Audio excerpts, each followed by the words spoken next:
بسات نتر بسیتا هر سستا دیا اللہ هر سستا دیا اللہ دا وارستا یو کن سر پیدا دیا اللہ پیدا دیا اللہ مالکی دا املاکو مخترعی دا افلاکو. السلام علیکم ورحمت الله وبرکاته. د منار اسلامي رادیو قدرمن اوریدونکو د ایمان د فلوشو د خبرونه خوږو مینوالو په د هیله چې روغ جوړ به او تیر خبرونه به مو اوریدلې وي. دا د زابو عاصم حمیم صافی یو ځل بیا تاسو سره په یو نوې خبرونه کې حاضریم. الله دې وکړي چې د خبرونه مو د خوښۍ وړ وګرځي او ستې زده کړئ. خوږو اوریدونکو په تیر خبرونه کې مو یو سل واویا او اتاویا احادیث لوستلیو. نن به یو سل نهاویا او یو سل اتیا نمبر حدیث لولو او دا حدیث هم د تیر باب سره تعلق ساتي کوم کې چې د ظلم حرمت او بیان شوی او په دې خبره باندې تاکید شوی چې تاسو خپل مظالم وسپارئ، د هغې نه ځان پاک کړئ. کوم ظلمونه مو کړي وي، د چا حقوق مو لاندې کړي وي، هغه خپل حقدارو ته وسپارئ. په دې اړه باندې یو نهاوی نمبر حدیث دی. حدیث اخلو د هغې ژباړه او بیا د هغې متعلق چې کومه شرحه ده او داسې ورځو انشاءالله که مقام بل حدیث به مو اخلو. راځو حدیث ته. بسم الله الرحمن الرحیم.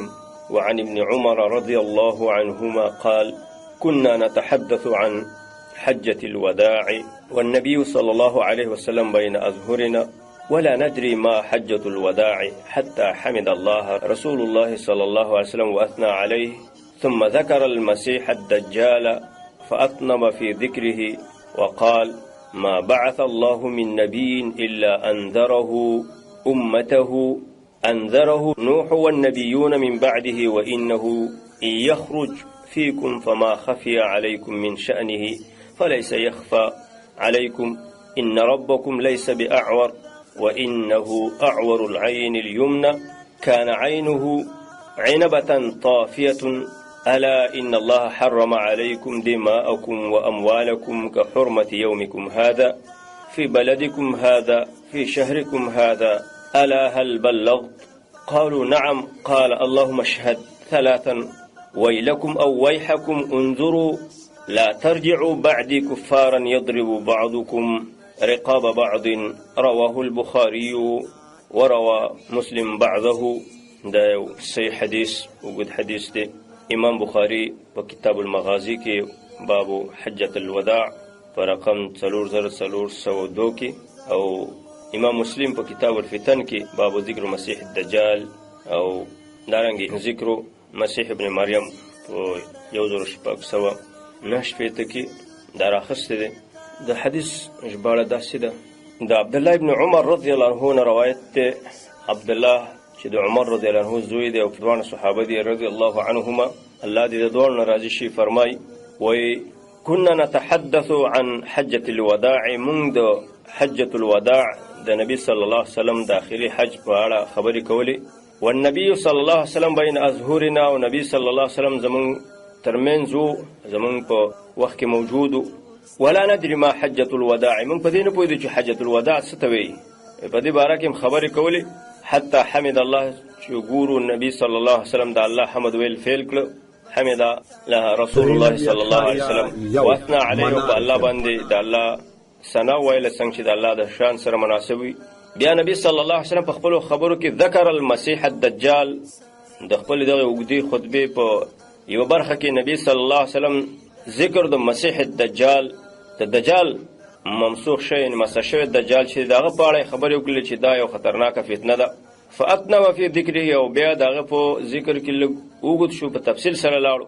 یا نبی صلی الله علیه وسلم په تاکید وکړو.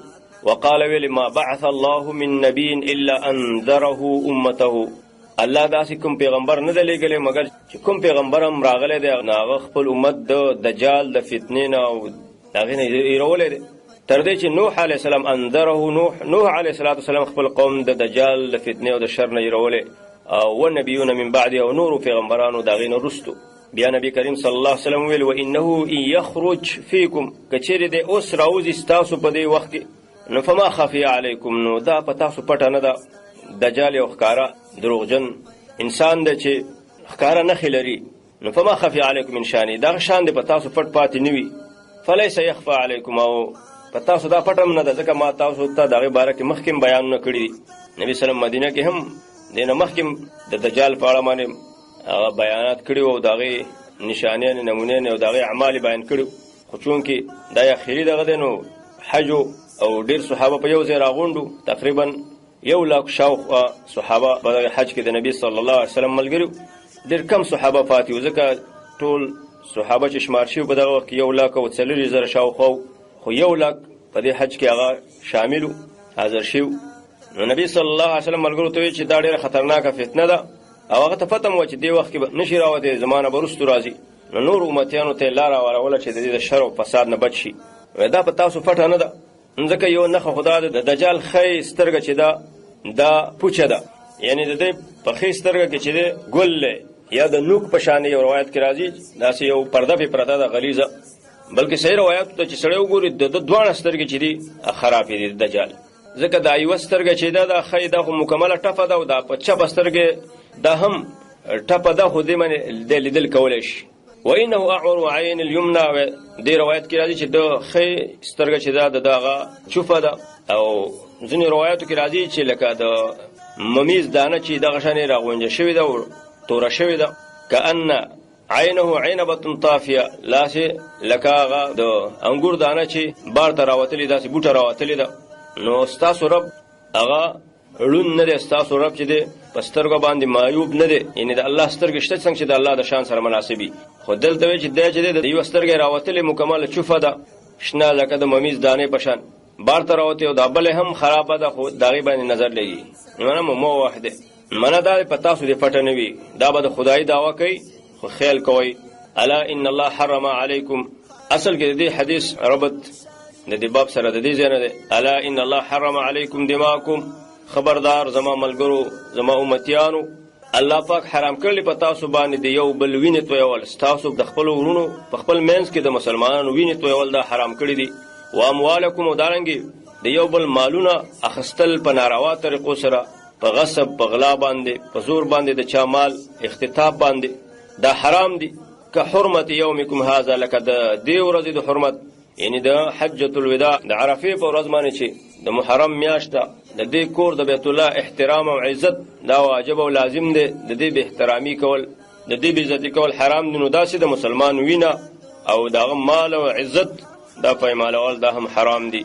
فی بلدکم هذا ستاسو په دې ښار د مکه کې ځکه چې په مکه کې بیا د حج په دې ورځو کې نو هلته جنګ جګړې کول دا ناروا او حرام دي او خاص کر فی شهرکم هذا په دې میاشت د محرم کې بیا نبی صلی الله علیه وسلم ملګرو ته الا هل بلغتو تاسو گواه شئ چې ما دین ورسو ما بیان وکړو تاسو ته ما دا دین تاسو ته پوره ورسو قالوا نعم او یا رسول الله مکمل پوره دې رسولی دی هیڅ شی په دین کې فاتح نه دي قال بیا نبی کریم صلی الله علیه وسلم ویل اللهم اشهد ای الله ته گواه شه په دې خلکو باندې ما ستا دین هغه رسالت چې زه دې پې لېږلی ما په مکمله طریقه دې خلکو ته ورسو درې کرتې دا الفاظ ویل بیا نبی صلی الله علیه وسلم ملګرو ته ویل ویلکم او ویحکم راوی وی چې دسی ویل ویلکم او ویحکم معنا دا د خیرو کلمه ده خو عام طور باندې په کلام د عربو کې داسې استعمالیږي لکه موږ وایو والکه خوار شي ګوره دا خبره درنه یېره نشي خوار شي یا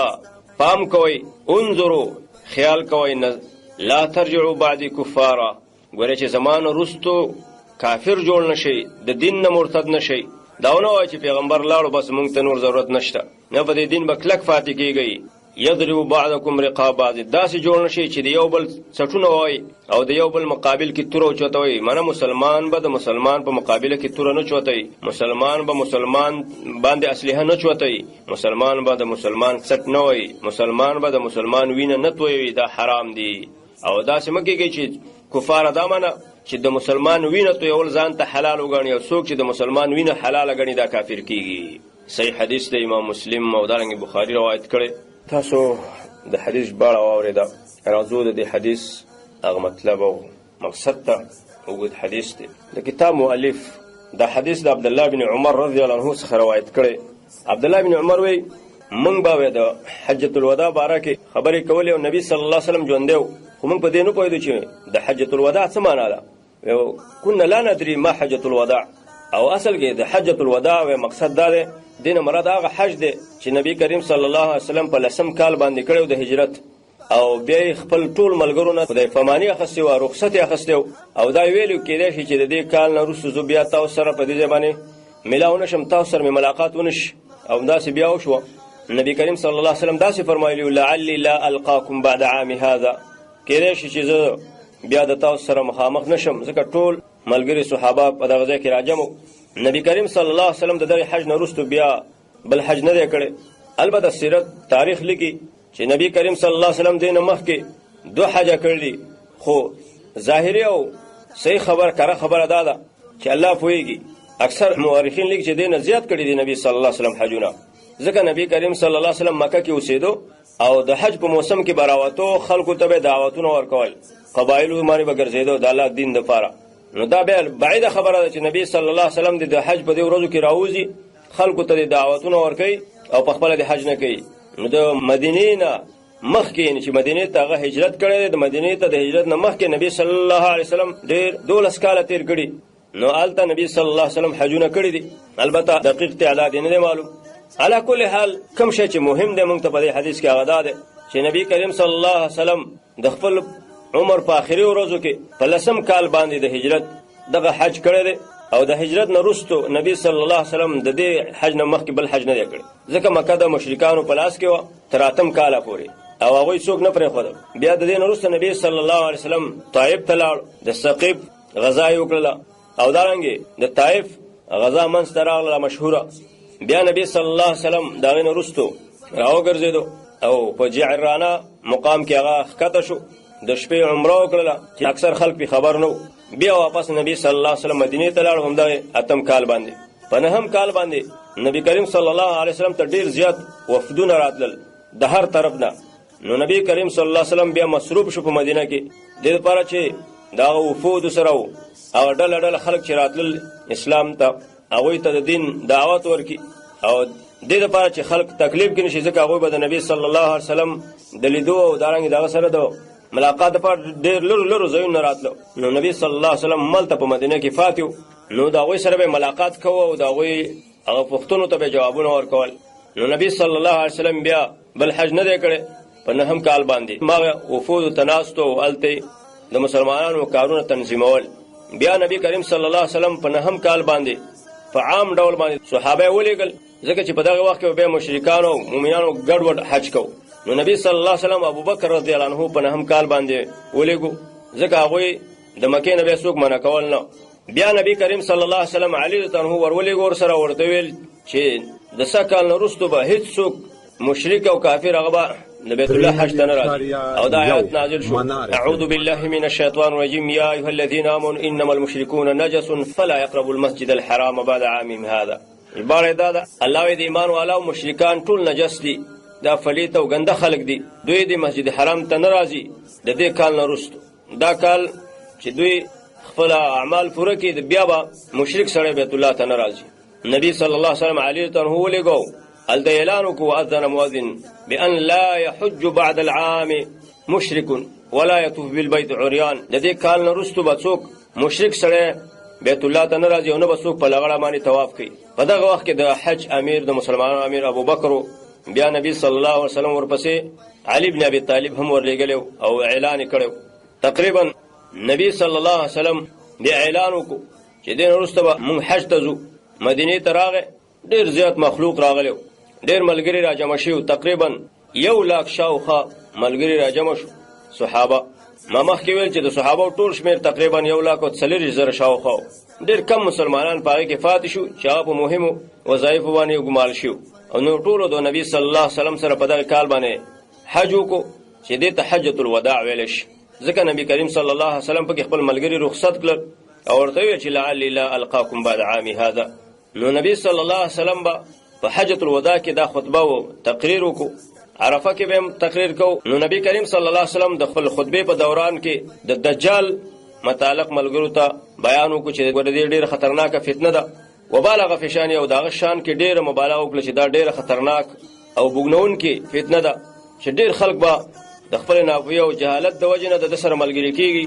یو سړی به ډېر کلک مسلماني او په ځان به ښه اعتماد چې زه خو والله دجال مقابلې ته ورځم، زه ورسره خبرې کوم، په چې ورشي بس د هغه تابعدار به جوړ شي او د هغه خدایي به قبلوي. الله دې موږ او تاسو وساتي. ډېره خطرناکه ده تر دې پورې چې نبي کریم صلی الله علیه وسلم چې کله د دجال متعلق بیان کو، صحابه ویل دومره نبی صلی الله علیه وسلم تاکید وفرمایلو، دومره د دجال هغه بیان کړو، موږ ویل که اوس د دې باغونو د کجورو نه اوس راوځي، ځکه نبی صلی الله علیه وسلم ډېر زیات ترکیز ورکو داغه په بیان کې داغه متعلق.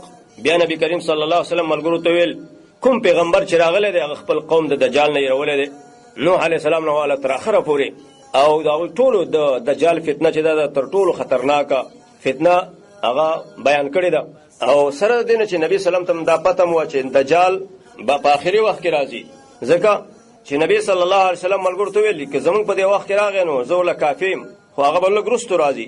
الله دې موږ او تاسو وساتي. د هغې خطر او د هغې هغه فساد او فتنه خلکو ته بیان کړله. حدیث کې راځي نبی صلی الله علیه وسلم فرمایلی چې دجال چې راشي خلکو ته به وایي چې زه ستاسو رب یم، زه ستاسو اله یم، زما بندګي وکړئ. ورته وایي به شابه تاسو زما بندګي قبوله کړئ، زما خدای ومنئ، که ستاسو خوښه ما نه منئ زه تاسو ته دا ثابتولی شم چې زه ستاسو خدای یم، زه ستاسو رب یم. نو خلک به ورته وایي مونږ تا نه منو. نو ګورئ د خدای کار دا ده چې د اسمان نه باران وورئ، نو دی به اسمان ته امر وکړي چې باران ووروه، لوی ساحر او جادوګر به نو اسمان نه به باران وورېږي. ځمکې ته به وایي چې شابه بوټي راشنه که، غنم جوار وربشې وغیره، نو دا به راشنه شي، نو خلک به حیران شي. او هغه څوک چې د ده خلاف وکړي، د ده نافرماني وکړي، ځمکې ته به امر وکړي چې قحط شه، هر څه به ورک شي، وچکالي به شي په خلکو باندې، قحط به پرې راشي. نو دا ډېره خطرناکه خبره ده. اوبه به بندې کړي، او خاص کر په بانډو او غریزو علاقو کې چې اوبه به بندې کړي او فصلونه هم پرې بند کړي، چینې پرې او دغه بارانونه پرې ودرېږي، فصلونه نه کېږي، بوټي وچ شي، ځنګلونه وچ شي. نو د دې وجې نه به ډېر خلک ورسره ملګري شي الا من عصمه الله، مګر هغه څوک چې الله یې بچ کړي. عزتمندو نو تاسو ګورئ نن دور کې چې خلک د 500-600 روپو یا د 500-600 ډالرو دپاره خپل ایمان خرڅوي، خپل دین بدلوي. نو ستاسو څه خیال چې داسې حالات راشي چې یو طرف ته ولګوي، تنده وي، وچکالي وي، او بل طرف ته عیش و عشرت او دغه وي، نو ستاسو څه خیال دا خلک به ټول هغې سره نه ملګري کېږي. او د دې حدیث یو توجیه په بل شان باندې هم کېږي، هغه دا چې دوی به دا سحر به کوي، دا به صرف چشمپوشي چې ورته ویلی شي، چشمبندي. یا خدا له چې دوی به جالي لکه اوس هم ساینس والا لګیا دي که نه، یو ځای باندې وریځې راولي جالي باران کوي، یا دا دی چې میزایل سیسټم جوړ کړي او بره وچوي، هغې کې به اوبه وریځې جوړې شي او هغې نه باران کېږي. نو خلکو دا خیال دی چې دا باران ورئ. دارنګې حدیث کې راځي یو به ورسره جهنمي، یو به ورسره جنتي، اور به ورسره. خو نبي صلی الله علیه وسلم ویلي چې دغه اور چې دی دا جنت دی. څه مطلب چې چا یې مقابله وکړله او دې اور ته وغورځول نو دا به جنت ته ځي ډایرک. خو چې چا ته دا جنت او باغونه خوشحالي نو دا انسان تباه او برباد دی او ډېره خطرناکه خدا ده. نبی صلی الله علیه وسلم چې یو خدا دی سورت کهف وایي چې څوک دا وایي د فتنې نه بچ شي، بل دا دی چې د دې په تندي به لیکلي کفره، نو دا د الله قدرتي شکل باندې به د ده په دې تندي لیکلی شوي، مسلمان به لولي، نو هغه به ورته وایي چې ته خو کافر یې، ته دروغجن یې. بله دا نبی صلی الله علیه وسلم وایي چې کله تاسو خبر شئ نو دجال مخې ته به نه ورځئ، ځکه ډېر کم داسې چې هغه به دې نه بچ شي. او بیا د دې زمانې مسلمان یقین نه کوم که هغې ته ټینګ شي. موږ 2 روپو ته نشو ټینګېدی، نو د هغې فتنې ته چې کور کلی دې مو سوځي، پوله پټی دې مران کي، بارانونه او دارنګې دغه هم در باندې بند شي. اوبه د اوبو د بندولو یو بل سیسټم یې دا دی په عالمي سطحه باندې لګیا دی، ډیمونه جوړوي، د اوبو اختیار یهود نصارا ځان لاسته راوړي، ځای په ځای داسې پروګرامونه کوي چې د اوبو اختیار راوړي، لکه څنګه چې اقتصادي اختیار لاسته راوړی، پیسې سټول اقوام متحده او دارنګې یهودیان جوړوي، دغه پیسې به بندې کړي که نه، بس یو ملک به حرکت نشي کولی، دا به د دوی لاسته ورځي. نو که څوک په اسلامي دغه باندې سره او سپین استعمال کړي دا به دې محفوظ وي، ځکه چې دا هغه بندولی نه شي. نو دا اوس چې کومې لارې چارې روانې کړي دي غربیانو، دا هم دغه د دجال لپاره لاره وارئ. نو نبي کریم صلی الله علیه وسلم چې د دې په تندي کې د سترګو په منځ کې لیکلی شوي کاف فا را، مومن به لولي فقط. اگر چې مسلمان سبق نه ویلی، تعلیم یافته نه، دا به لولي، کافر انسان به د دې نه عاجز وي. اگر که ویم لولي خو هغې په خیال نه راځي، دا به د ده یو بله نښه ښیي چې ګوره دا پې لیکلي. او داسې عادي کتابت لیکل نه دي، دا الهي کتابت دی چې الله په دا شان لیکلي دي. اوس ځینې خلک څوک په مخونو باندې کلمې لیکي، څوک په آیت الکرسی لیکي، دا ټول جعلي شیان دي. په دې باندې دوکه کېږي، مو خپله بزرګي ثابتوي، څوک په مخ او څوک په تندي باندې، دا اوس په قلمونو په دستونو باندې لیکي. همدارنګه د دجال د علامونه یوه دا ده چې د ښی سترګه چې ده هغه چوفه ده، هغه ړنده ده، په هغې باندې پرده ده او دا سترګې داسې راوتې لکه د انګور دانه چې هغه وچه شي.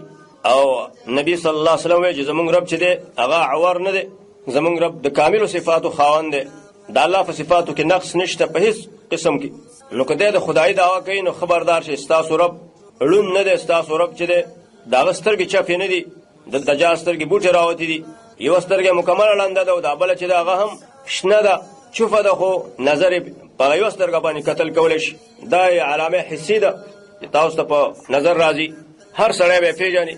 قدرمنو اورېدونکو زموږ ځینې وروڼو سره بیا دا پوښتنه پیدا شي چې ګوره چې داسې ښکاره نښې شته دی، په تندي لیکلي کافاره، سترګې چوپې دي، یوه سترګې راوتې ده داسې، نو بیا سړی به یې پېژني که نه به یې مني که نه څنګه خلک په فتنه کې اچي. مونږ وایو د دې شر او فساد دومره چالاکي دومره زیاته ده چې هیڅ انسان هغه سره په منطق کې، په خبرو کې، په دلایلو کې ګډېدی نه شي. الله وله دا ورکړی ده، یو امتحان دی. بلکې زه تاسو ته یو نمونه ښیم. ګورئ الله جل شانه په خپل کتاب کې موږ ته دا ځینې مسایل ښکاره نه دي بیان کړي.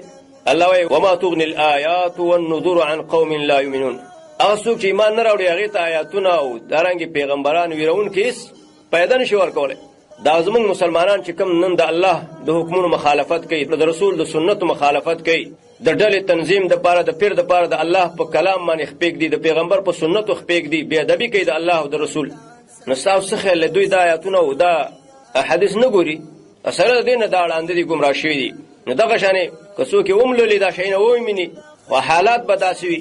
ما ویل یوه روایت کې راځي که یو سړی به ډېر مسلمان وي، د شپې سهار به مقابلې ته ورشي چې زه د ده مقابلې له ورځم چې ګوري هغه به یم پوجیانو کې ځان شماري. منه څوک چې الله بې لاري کې بیا هغوی ته علامې او نښې څه پیدا نه ورکوي او نه د هغې نه هغې پیدا اخیستی شي. بیا نبي کریم صلی الله علیه وسلم دا خبره بیان کړله چې ګوره دا علامې په چا پټې نه دي، دا ښکاره علامې دي.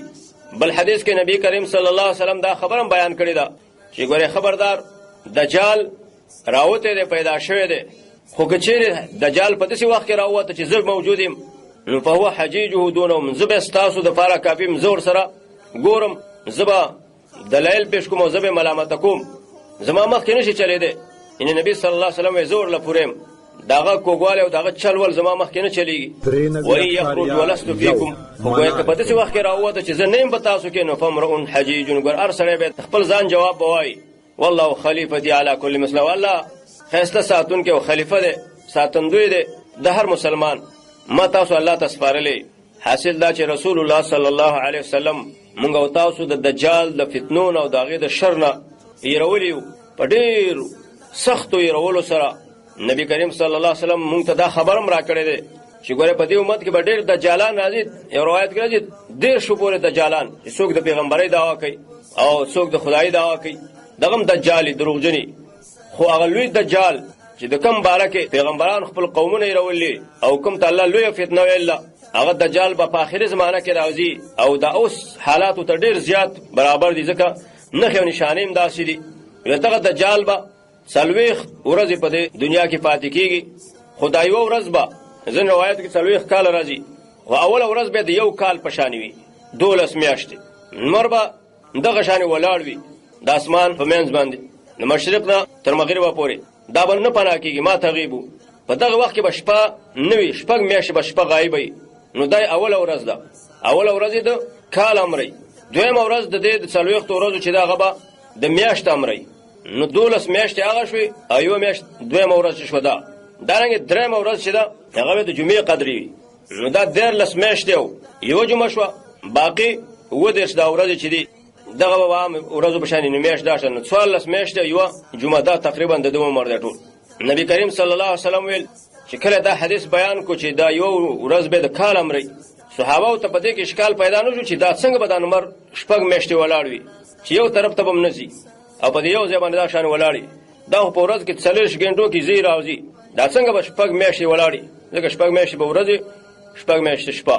بس هغوی د الله قدرت پېژاندو چې الله ډېر قادر مطلق ذات دی، هر څه کولی شي، په هر څه باندې قادر دی. صحابه او اکثر د کونی مسایلو تاسو نه کوځه هغه د الله په قدرت باندې کاملا ایمانو، لیکن هغه چې پښتنه کوله نو هغه مهم خبرو پښتنه به کوله چې کوم دغه د دین سره تعلق ساتو. نو صحابه په دغه وخت د شرعي مسایلو ته پښتنه وکړه. نو صحابه ویل یا رسول الله په دغه زمانہ کې په دغه موده کې به مونږ به څنګه کوو چې دا اول ورځ دی یو کال قدرې مده کې مونږ دی ورځ مونږ نه وکاو خلاص یو کال به مونږ نه کوو. نو نبی کریم صلی الله علیه وسلم ورته چې لا اقدروا له قدره، دې لپاره اندازه وټاکئ، تاسو به ول اندازه ټاکئ. سمانه مثلا سار مانځنه واخله تر ماسپخیمه پورې څو 3-4 غنټې یا 6 غنټې ټیم دی، دا به سار نه واخلي ماسپخیمه پورې، بیا د ماسپخیمه مازیګره پورې 2 غنټې ټیم دی مثلا، هغه کم چې لنډي ورځي نو 2 غنټې پاس به بیا د ماسپخیمه شروع کی، بیا د ماسپخیمه او د مازیګر ترمنځ 2 غنټې، بیا د مازیګر د شان د ماخام. نو شپږ میاشتې به تاسو دغه شانې ټیم به ولټاکئ، مونځ به کوئ، هغه اندازه چې پوره کېده مونځ به کوئ. بیا چې کله شپږ میاشتې شپه وه نو په هغې کې به هم داسې کوئ. مثلا سار راوختو سار مونځ به وکړي چې هغه وخت تېر شو چې کوم د سار او د ماسپخین ترمنځ څونه غنټې وي، بیا به تاسو د ماسپخین مونځ وکړي. اگر که لمر د اسمان په منځ کې ولاړ وي، اگر که د مشرق طرف ته په اول سر کې ولاړ وي، شپږ میاشتې پاتې دي که نه، نو دا ټول به تاسو دغه مونځونه په دې طریقه باندې کوئ. دغه شانې روژې میاشت راغله، اگر که نمبر نه پناه کېږي هغه اندازه به وله مقرره وای. دارنګې زکات دپاره دلته یو سوالیه شکل باندې وی هغه کم مال دی چې یوه ورځ به پرې نه تېره شي او زکات پکې واجبېږي، نو هغه د آخرې ورځ چې کله دجال راوځي هغه ورځ به ولاړئ، مغه ورځ به یو ستا په مال باندې به کال تېر شوی ته به زکات ورکړې. نو کله چې دا شپږ میاشتې او دا ورځ او شپږ میاشتې شپه تېره شي نو دویمه ورځ به بیا د دجال د عمر شروع شي. نو هغه دویمه ورځ چې د هغه یو میاشت اندازه پورې اوږده ده، نو په هغې کې به بیا یو میاشت دپاره مونځونه کوئ تاسو پکې په دغه یوه ورځ کې، او هغې له به تاسو اندازه ټاکئ دغه شانې د سهار مانځنه تر ماسپخیمه پورې چې څونه ټیم دی، یوه د ماسپخیم مونځ، بیا د ماسپخیم نه تر مازدیګره پورې دغه شانې دغه ټیم چې پوره کېده مونځونه به کوئ. په درېیمه ورځ باندې به د یوې هفتې مونځونه په دغه یوه ورځ کې کوئ، او بیا څلورم نه وروسته د ورځو حالات خپل حال ته راشي. ګورې الله جل شانو صحابو ته چې کوم الهام ورکو هغوی دا سوال وکړو او داسې په ځای پوښتنه، داسې مهمه پوښتنه چې وروسته د امت دپاره د ډېرو مشکلاتو او دارنګې د ډېرو سوالاتو جواب پیدا کړو. ځکه اوس د ځمکې په شمالي برخه باندې او دارنګې په جنوبي برخه باندې څه انسانان اوسېږي چې شپږ میاشتې د هغوی نه لمر پناه. نو که چېرې صحابو دا پوښتنه نه وای کړې نو بیا به دغې خلکو څه کول؟ مونځونه به یې نه کول. زموږ ځینې کتابونو کې لیکلي وی چې دا وخت چې کوم دی دا سبب دی د مانځه دپاره. مونږ وخت سبب نه دی، دا وخت د هغې دپاره یو ټیم ټاکلی شوی دی، بلکې 5 مونځونه په ورځ کې په هر مسلمان فرض دي. هغوی لیکلي چې کله وخت نه نو مونځ هم نشته. نه دغه د شپږو میاشتو خلک به بیا څه کوي، هلته خو وخت نشته، خو یو ټیم وي. نو حدیث مونږ له جواب پیدا کړی دی. زمونږ دین کې چې کومې مسلې ته ضرورت دی هغه مونږ ته پیغمبر بیان کړی ده، صحابو هغه بیان کړی ده. دا غلطه خبره ده چې ځینې خلک وایي چې زمونږ دین قرآن او سنت کې نشته، دا خو بیا دروغ شو، دا خو پیغمبر او په قرآن باندې تهمت دی. زمونږ ټول دین په هغې کې موجود دی. دا بېله خبره ده چې د دې خلکو ذهنونه ورته نه رسېږي. نو که دا حدیث نه وی نو په خلکو به ډېر مشکل وي. بیا هغه خلک چې په دغه ملکونو کې اوسېږي چې هلته شپې دا به په ډېر مشکل کې وکړه، بیا به دې خلکو مونځونه څنګه کول، څنګه به یې روژې نیولې. نو اوس مونږ دا حدیث په هغوی باندې تطبیقولی شو. مونږ وایو دغه خلک چې په دې شمالي برخو کې اوسېږي او لمر شپږ میاشتې وي او شپږ میاشتې نه وي، نو دوی به د مانځه دپاره د خپل نږدې مملکت د خپل نږدې هیواد هغه ټیم ځان ته ټاکي او د هغې په اندازه به خپل مونځونه کوي. لکه نبی صلی الله علیه وسلم چې خپل ملګرو ته ویلي چې د دجال په وخت کې به تاسو دغه کار کوئ. نو قدرمنو اورېدونکو بیا د حدیث په آخره کې نبی صلی الله علیه وسلم دا وفرمایل چې تاسو په یو بل باندې ظلم مه کوئ، د یو بل وینې مه تویوئ. وینه تویول د مسلمان په ناحقه سره داسې حرامه ده لکه بیت الله کې چې تاسو الحاد کوئ، هلته ظلم زیاتی کوئ. د محرم په میاشتو کې د حج په ورځو کې نو څنګه چې د دې ورځو احترام ساتل فرض دي، دارنګې د بیت الله احترام لازم دی. نو دغه شانې د مسلمان د وینې احترام دا پکار دی. مسلمان باندې ظلم کول دا حرام دي. نو باید موږ او تاسو د ظلم نه ځان وساتو. دا 109 نمبر حدیث راځو، حدیث 180.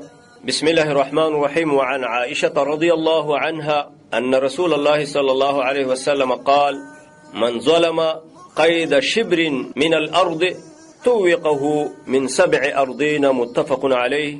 داب الحديث مسرخلو. وعن أبي موسى رضي الله عنه قال قال رسول الله صلى الله عليه وسلم إن الله لا يملي للظالم فإذا أخذه لم يفلته. ثم قرأ قوله تعالى وكذلك أخذ ربك إذا أخذ القرى وهي ظالمة إن أخذه أليم شديد. متفق عليه. محترم اوریدونکو دا دو حدیث مولستل لن احادیث د دوانو ژباړه اخلو بیا په اړه تفصیل. اولنی حدیث د عائشه ام المؤمنین رضی الله عنها څخه روایت ده. عائشه د نبی کریم صلی الله علیه وسلم بوبیو او ډیره دیندار نیک عمله فاکه بوبیو ډیره حدیث روایت کړي. فرمایي چې رسول الله صلی الله علیه وسلم فرمایلی دي من ظلم قید شبر چا چې ظلم وکړ د خپل مسلمان رور سره فاندازا د ویلش د زمکه یولش زمکه د چانل په خپل برخه کې را لاندې کړله توقه من 7 ارضینا. نو د قیامت په ورځ باندې بعد دغه وو زمکونه یو توق جوړ کړي شي یو فلک به جوړ شي او د په غاړه کې به واچول شي او د ټول عالم دنیا مخه ته برازي خلک ور پوری خان دي هغه د زمکه غل هغه د پولي غل چې پلانې پوله والی و هغه چې د پلانې نمرې پټه کړي و. اور فصیح حدیث د ابو موسی رضی الله عنه ده فرمای رسول الله صلی الله علیه وسلم ویلی دي چې ان الله لا یملی للظالم. الله ظالم ته مهلت ورکي. د زیات ورونو سره دا پښتنه پیدا کیږي چې دا ظالمان الله ولې نه تبا کوي ظالم ولې الله نه رانیس دا ګوره ظلم کوي الله ورته ګوري. جواب دا دی چې الله مهلت ورکي ظالم ته ګوري چې دا ظالم که توبه وسته خو ډیره مظلوم ته خپل حق ورکو نو ډیره کوي نسته او ظلم نورم زیات کون الله نه سپرانیسي چې بیا د الله نیول ډیر سخت وي او دغه ظالم به بل عذرم نه لري نو د مظلوم زړه په الله به یخی. فاذا اخذ لم يفلده. الله چې کله ونیسي نو به د تختیدو لار نه وي څوک بچکون کې به نشته د لپاره. او نبی کریم صلی الله علیه وسلم د دې خبرې تایید لپاره د آیات پیش کو. الله وی وکذالک اخذ ربک او دغه شان دی نیول د ربستا کله چې الله اهل کلو رانیسي هغه وخت کې وهي ظالمه چې دا ظالمان وي په یو بل باندې ظلم کړی وي نو ان اخذه علیم شدید. دا الله نیول ګره ډیر دردناک او ډیر مضبوط دی څوک ته تختیدای نشي. الله دې موږ د الله د گرفت نه د الله د نیول نه وساتي. دا دوه حدیث قدرمن اوریدونکو تاسو واوریدو سازو دوه حدیث ولند شرح ته امام نووي رحمه الله د باب دې تړاو حدیث د عائشه رضی الله عنها او حدیث د ابو موسی رضی الله عنه راوړل چې ظلم حرام دی او مظلوم ته باید دغه حق سپارل شي. فرمایي چې نبی کریم صلی الله علیه وسلم یو ورځ یو فرمایل حدیث د عائشه رضی الله عنها روایت ده چا چې په مسلمان باندې ظلم وکاو د یوې لیشت یا د یو سبق اندازه باندې زمکه اعلان نکړه نو قیامت په ورځ به د وو زمکونه یو توق جوړ شي او د انسان په غاړه کې به واچول شي. نو په دې حدیث کې اشاره ده قدرمنو اوریدونکو یو بل قسم ظلم ته یو نوع د ظلم ته شاغدا ده په زمکو کې د خلکو په جیدادونو کې ظلم کولو ته چې څوک د چا پول یا حد لاندې کې د چا لار لاندې کې د چا برید وای د متعلق دا حدیث دی. او قدرمنو اوریدونکو دا یاد وساتئ چې د چا برید وهل د چا لار لاندې کول د چا پول لاندې کول د چا دیوال بنیاد چلول دا تر ټولو لویه ګناه ده. د شرک نه وروسته لویه ګناه ده خطرناک. ځکه یو حدیث کې راځي نبی کریم صلی الله علیه وسلم فرمایلی دي لأن نبی صلی الله علیه وسلم لعن من غیر منار الارض. نبی صلی الله علیه وسلم لعنت ویلې ده په چا باندې چې څوک د ځمکې حدود بدلی پولی پټي لاندې کوي د خلکو لارې هغه وای تنګي او خپل حدود په خپل ځمکه کې دن کوي. علما معنی کوي د منار نه مراد حدود ځکه دا ماخوذ ده من المنور علامه ته ویل شي او کله چې انسان دا بدل کی او دا په خپل ځمکه کې داخل کی نو دا ملعون ګرځي. کاغه په غرونو کې حدود وي کاغه په پټیو کې کاغه په نمرو په ځمکو کې هر چا چې د مسلمان لاره یا دغه حد برید لاندې استو نو د الله د لعنت لاندې راغی. لعنت څه ته وایي ولدا معمولی خبران د زمونږ ځینونو د دې خیال نه ساتي. لعنت وی الطرد والابعاد عن رحمت الله. د الله د رحمت نشړل او داغه نه لریستل یعنی د الله جل شانه رحمتونه چې دغه جنت دی هغه مغفرت دی معافی ده د دې نه چې لری شي خو جهنم دې زیاده. الله دې موږ او تاسو د الله د لعنت نه وساتي. او ورپسې بیا نور ډېر سخت عذابونه دي قدرمنو. لکه دې حدیث کې ته اشاره شوې ده چې چا د مسلمان برید لاندې کو د چا لار حد وو د قیامت پر ورځ به الله د ووز مکو نه یو توق جوړ کې او د په غاړه کې به پروتي. صحیح حدیث کې راځي صریح قرآن هم دې ته اشاره کړل. الله قرآن کې فرمایي الله الذي خلق 7 سماوات ومن الارض مثلهن. معنا دا چې ووز مکه یو د ووز مکو نه ورته یو توق جوړ شو د په غاړه کې به واچول شي. نو کوم انسان چې د چا برید والوي د چا پوله لاندې کړی وي د چا پټه لاندې کړی وي د چا غرې لاندې کړی وي، د چا د کور نمرې یو لیش 1 متر ځای لاندې کړی وي، نو د 2 ځمکو نه به دا توق جوړ شي او د ده په غاړه کې به پروت وي والعیاذ بالله. او د ټول عالم دنیا مخې ته به راځي، شرمېږي به، خلک به ورپورې خاندي ګوري به، او دا به دغه شانې ستړی کېږي په دې باندې. دا قدر شبر چې ویلې دا داسې دې دپاره نه چې دومره اندازه یې پټ کړی وي، نه، دا د صبیرې د مبالغې سره چې دومره لږ ځای لاندې کړو نو د قیامت په ورځ باندې به الله ورسره حساب کوي. منه که د دې نه زیات یا کم چا پټه کړل هغې سره هم الله حساب کوي او دا به د قیامت په ورځ د غاړې ته اچولی کېږي. خو عرب داسې کلمه د مبالغې دپاره ذکر کوي، ان معنا ولو شیئا قلیلا قید شبر، اگر که لږ ځای وي یو لږ ځمکه څه شي خو د قیامت په ورځ به د دې انسان غاړې ته اچولی کېږي. قدرمنو اورېدونکو په دې حدیث کې دلیل دی په دې خبره باندې، هغه دا څوک چې د کومې ځمکې مالک شو نو د دغې ځمکې لاندې یخ تر 7 ځمکې پورې دا د ده شوه. مثلا ستا یو ځمکه ده، یو ځای دې واخیستو، ته مالک شوې، 3 متره ځای دی ستا او د ګاونډي ترمنځ، دغه 3 متره ځای ستا دغه شو، نو د دې 3 متره ځای بره د اسمانه پورې هوا هم ته مالک او د لاندې 7 ځمکې پورې هم ته مالک.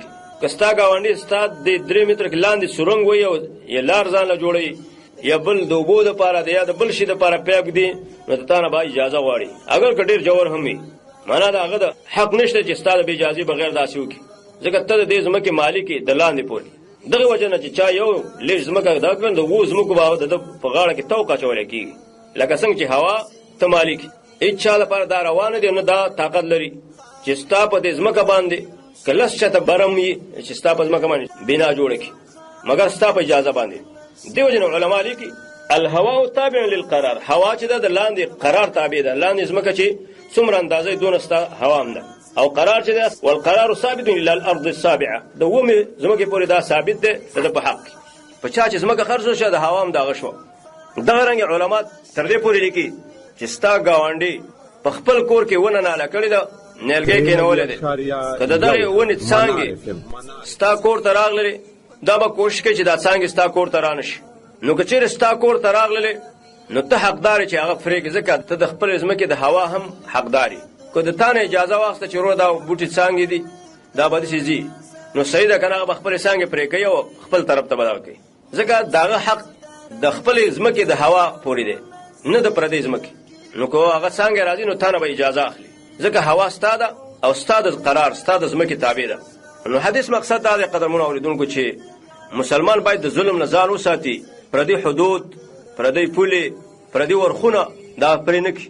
ډېره خطرناک خبره ده، نن مسلمانان د دې خیال نه ساتي، بس څوک په پټیو کې لګېدلي ورځ په ورځ باندې پولې مخکې کوي او یو ځای نه وړي بل ځای ته، او دې دپاره چې یو لیش 2 لیش یا 1 متر ځای را لاندې کړي او په دې خوشحاله چې ما ځمکه زیاته کړه.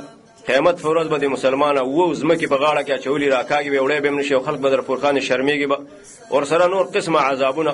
دویم حدیث مونږ ولوستو د ابو موسی اشعري رضی الله عنه، هغه دا چې کله مظلوم بیچاره ډېر ناهیلی شي، دارنګې ځینې عام خلکو ته دا تلوسه پیدا شي چې دا ظالمان ولې الله نه وژني، ولې الله زر نه رانیسي، د مظلوم حق ته ولې الله نه علي. نو دې کې مظلوم ته یو زیر او بشارت ورکو چې مظلومه ډېر زر به د الله مرسته وکړي. دا چې ظالم الله په دغه وخت کې نه رانیسي، ډېر رانیسم خو اکثر ظالم ته الله مهلت ورکوي، یا په دې خاطر چې الله ته هدایت لیکلي توبه وباسي او مظلوم ته خپل حق ورکړي خو پیمانه شي، او یا په دې چې دی په دې خپل ظلم کې نورم سرکشي وکړي، نورم زیات شي، ټول خلق پې ګواه شي، او د دغه ظلم په وخت کې الله راونیسي او داسې راونیسي چې بیا د الله نه د تښتېدو لاره نه وي، څوک یې د بچاو دپاره نه وي، ځکه د الله نیول ډېر سخت دي. نو الله له وخت ورکوي. نو ظالم هغه څوک چې ظلم کوي، د یتیمانو مالونه غصب کوي، دارنګې د مسکینانو مالونه غصب کوي، د بېوزله او فقیرانو ځمکې نیسي، په هغې باندې دعوې کوي، کیسونه پې چلوي، حاکمانو ته یې وړي، هغه له پیسې رشوت ورکوي چې زما په نوم یې که، د کونډو مالونه خوري، دارنګې د مسافرو، طالبانو وغیره د دې حقوق خوري، د هغوی ځمکې حکومت ورته ورکړي هغه غصب کوي، لکه ځینې زورواکي. نو د دوی دا خیال لا نه شي چې یاره بس دا بس مونږ دنیا کې وخوړه او خلاص شوه، مونږ ته الله څه نه وایي. عزتمنو دا د الله امتحان دی او دې ته استدراج ویلی شي. په دې غره نه شي چې ما ته الله څه نه وایي او دنیا کې خوشحاله ګرځم. استدراج الله مهلت درکوي، ورو ورو په طریقه په قلار قلار دی الله رانیسي. الله زر عذاب چاته نه ورکوي تر دې چې دی په خپل ظلم کې نورم ډېر زیات ښکاره شي، خلکو ته د ظلم معلوم شي. دا ځمکه او اسمان شاوخوا دنیا ټوله په ده باندې اقرار وکړي چې دا ظالم دی، دا قاتل دی، دا غدار دی، دا خاین دی، دا د خلکو ځمکې او د خلکو حدود لا لاندې کوي نو الله جل شانه یې راونیسي. نو پیغمبر صلی الله علیه وسلم چې کله دا حدیث بیان کړ به د آیات ولست وکذلک اخذ ربک اذا اخذ القرى وهي ظالمه ان اخذه علیم شدید. دا الله نیول بیا داسې دي چې کله څوک ظلم کوي او ظلم کې انتها ته ورسي نو الله یې ناڅاپه رانیسي په ډېر سختو مضبوطو نیولو سره. عزتمنو دام یاد وساتئ چې ګورئ دنیا کې ډېر کافر هم دي، الله ولا مهلت ورکړی دی، یهود دي، نصارا دي، هندوان دي، الله ولا ټیم ورکړی دی، بادشاهي ورکړی ده، قوت او طاقت یې ورکړی، دنیا یې ورکړې ده. مشرکان دي، څوک د بوتانو عبادت کوي، څوک د غوا عبادت کوي، څوک د یو شی او څوک د بل شي، خو الله بیا مهلت ورکړی دی. خو ظالم سړی که دا کافر یو که مسلمان نو ظالم ته الله ډېر مهلت نه ورکوي. الله ورکوي چې کله ظلم کې دی حد ته ورسېږي الله یې ناڅاپه رانیسي. په دنیا م الله سفیړه ورکوي، دنیا کې م الله عذاب ورکوي، او آخرت کې خو دی تباه برباد دی. نو مسلمانانو ورونو راځئ چې د ظلم نه ځان وساتو، په خپل نیکو اعمالو مغرور نشو، په خپل علم مغرور نشو، په خپل مال مغرور نشو، په خپل ملاتړ باندې مغرور نشو، په خپل دولت مغرور نشو. دا یو امتحان دی، الله جل شانو موږ او تاسو امتحانوي. او الله جل شانو ګوره ظالم سړي ته مهلت ورکوي او بیا الله ناڅاپه رانیسي. عزتمندو راځئ چې د رحم نه کار واخلو، په خپل ماتحت باندې رحم وکړو. هغه مسلمانان وروڼه چې موږ ته محتاج دي، زموږ د لاس لاندې دي، په هغوی باندې رحم وکړو. د یتیمانو په سر باندې لاس راکاږو، د کونډو او بېوزلانو سره مرسته وکړو، د فقراو مساکینو سره. زموږ ستاسو په ګاونډ کې زموږ ډېر زیات مسلمانان وروڼه دي چې هغه د یو وخت مړۍ ته محتاج دي، هغوی د کور کرایه نه لري. زموږ مسلمانانو پې ظلمونه شروع کړي دي. د چا چې کور دی یو اتاق ځای دی هغه یو په 100 پې ګران کړی دی. دارنګې یتیمان دي، مسافرونه دي، د خپل وطن ته واپس شوي دي. په هغوی رحم وکړئ چې الله په تاسو رحم وکړي. که تاسو په دې خپلو وروڼو باندې رحم وکړو نو بره والا به په تاسو رحم وکړي. نو عزتمندو الله دې موږ او تاسو د ظلم نه وساتي او الله جل شانه دې موږ د ظالمانو د ملګرتیا نه وساتي. قدرمنو اورېدونکو دا وه زموږ د نن ورځې خپرونه چې ستاسو درانه چوپړ ته مو وړاندې کړله. د بلې خپرونې سره چې زه ستاسو په خدمت کې حاضرېږم، تاسو په لوی او متعال رب سپارم. والسلام علیکم ورحمة الله وبرکاته.